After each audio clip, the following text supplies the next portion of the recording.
ఎట్లా ఉంది brother ground లెవెల్లో కాంగ్రెస్ పాలన పైన ప్రజలు ఏమనుకుంటున్నారు? కాంగ్రెస్ పాలన పైన చాలా వ్యతిరేకత ఉన్నది. మేము కూడా ఒక సర్పంచ్గా పోయిన టైంలో పనిచేసినాము దోమండల పాలేపల్లి నుంచి. అయితే పూర్తిగా రైతుల నుంచి అయితే పూర్తిగా వ్యతిరేకత ఉంది. ఆ పథకాలు ఈ పథకాలు అమలు అని చెప్పి జనాలను మభ్యపెట్టడం ఉన్నది, కానీ ఏమాత్రం అమలు కావడం లేదు. ఈ మధ్యకాలంలో కూడా ప్రజాపాలన అని చెప్పి ప్రతి ఒక్క దరఖాస్తులు తీసుకొని అన్ని రకాల దానికి అరువులు దీనికి అరువులు అని చెప్పి ప్రతి ఒక్కరితోటి దరఖాస్తులు తీసుకోవడం జరిగింది. లాస్ట్కి వస్తే ఏమంటాం మన గ్రామ సభలు అని చెప్పి ఏర్పాటు చేసిండ్రు. ఆ గ్రామ సభలో కూడా ఎలాంటి క్లారిటీ రేషన్ కార్డులు కానీ ఇందిరమ్మ ఇళ్ళు కానీ ఇందిరమ్మ భరోసా కానీ ఇప్పుడు రైతు భరోసా కానీ ఎలాంటివి కూడా వాళ్ళు అమలు చేయలేదు.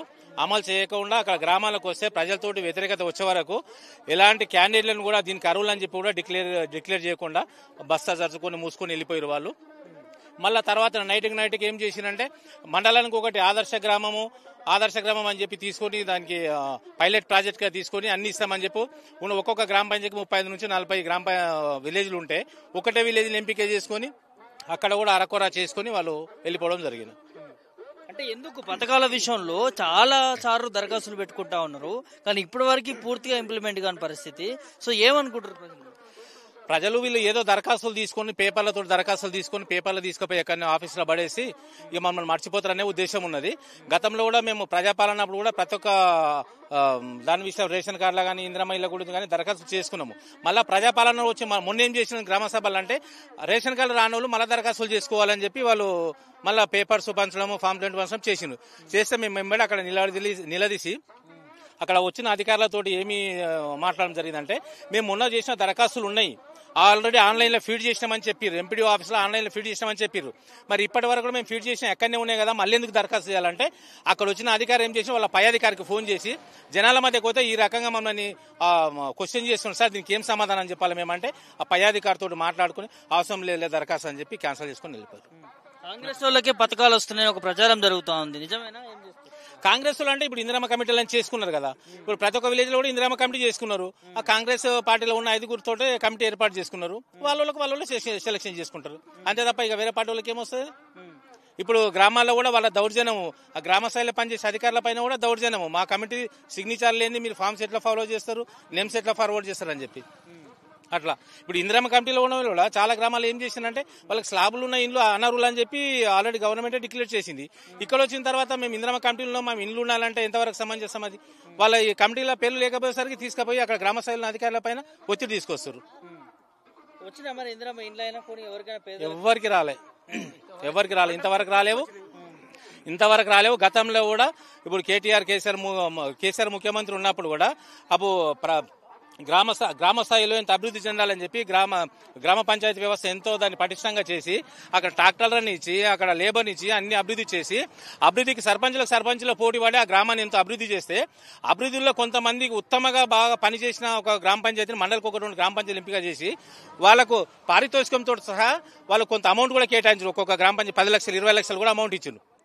అటువంటి అమౌంట్ కూడా మాకు ప్రొసీడింగ్ కూడా అందకుండా వాళ్ళు సీక్రెట్ గా దాపెట్టి ఈ కాంగ్రెస్ ప్రభుత్వం రాగానే అటువంటి ప్రొసీడింగ్ కూడా దాపెట్టి నిన్న మొన్న బయటకు తీసి మాకు అక్కడ ఉన్న స్పెషల్ ఆఫీసర్లతోటి తీర్మానాలు ఇవ్వకుండా దాన్ని అడ్డగించే కార్యక్రమం కూడా చేశారు. మా దోమ మండలి అయితే ఇప్పటికి కూడా 2-3 గ్రామ పంచాయతీలు ఉత్తమ గ్రామ పంచాయతీలకు అయితే ఆ వర్కులు కూడా జరగలేదు. ఉమ్మడి జిల్లాగా మీ ముఖ్యమంత్రి ఇక్కడి నుంచో ఉన్నారు కదా, సో రేవంత్ రెడ్డి గారు ఎట్లా ఉంది మరి వారి పాలన ఎట్లా ఉంది? ఏం పాలన? దౌర్జన్యం ఎక్కువ ఉంది. పాలన ఏమున్నది? అక్కడ అన్నని పెట్టినా అక్కడ దౌర్జన్యాలు ఎక్కువ ఉన్నాయి.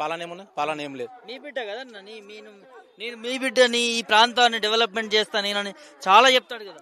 ఏడే చేస్తున్నావు డెవలప్మెంట్? అంటే తీసుకుపోయి అక్కడక్కడ గొడవలు చేసి రైతు భూమి సేకరణ అవి చేసి గొడవలు చేసి అంతవరకు జరుగుతుందని ఎలాంటి అభివృద్ధి లేవు.